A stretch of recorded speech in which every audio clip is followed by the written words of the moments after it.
มาហនតាមុនស្រីស្រស់តូចតន់យើងបានជួបគ្នាពីគុណដល់មួយពុំងាយរៀននឹងអូនលើកមិនខ្ចីដល់5ឆ្នាំហើយទៅអើយជួបគ្នាជាថ្មីពេលលើក្រពុំពេញវ័យពីស្រីរីស្រស់ភ្លឺថ្លា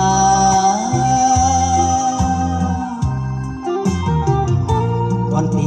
អំភើទូរស័ព្ទទឹកពិលធ្លាប់ដើរកំសាន្តជប់ទៅពីងូទឹកក៏បានអលីយ៉ានពីម៉ូតូជុំគ្នាទៅលេងប្រាសាទដូចធំណាស់ទៅពុំងាពេលល្ងាចលាក់ខ្យល់រងានាំគ្នាទៅថាក្របីគាត់លេងសពងទឹកបងនឹកអនុស្សាវរីយ៍ទីនាងយើងធ្លាប់ញ៉ាំមីក៏វីអូននៅអៀនខ្មាំងក៏គង់ចាំស្នេហ៍មកដូនបងមិនភ្លេចទេ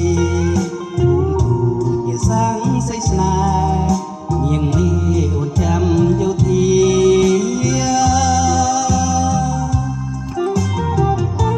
ពុកមកអូនតាមុនស្រីស្រស់តូចតន់ឧត្តមមានជ័យ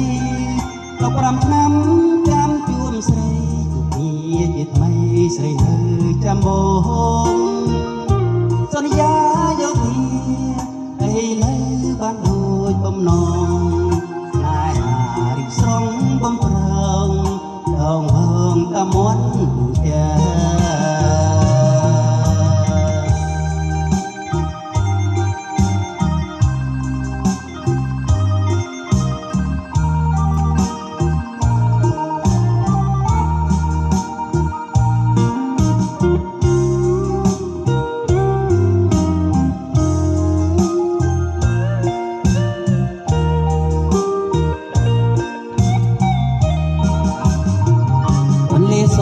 បងទឹក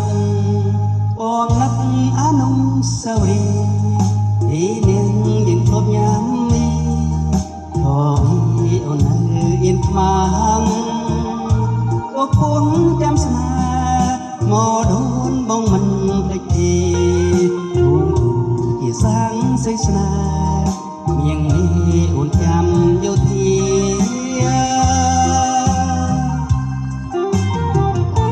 ពុកមកអូនតាមុនស្រីស្រស់តូចតន់ឧត្តមមានជ័យ15ឆ្នាំចាំជួបស្រីជួបគ្នាជាថ្មីស្រីនៅចាំបងសន្យា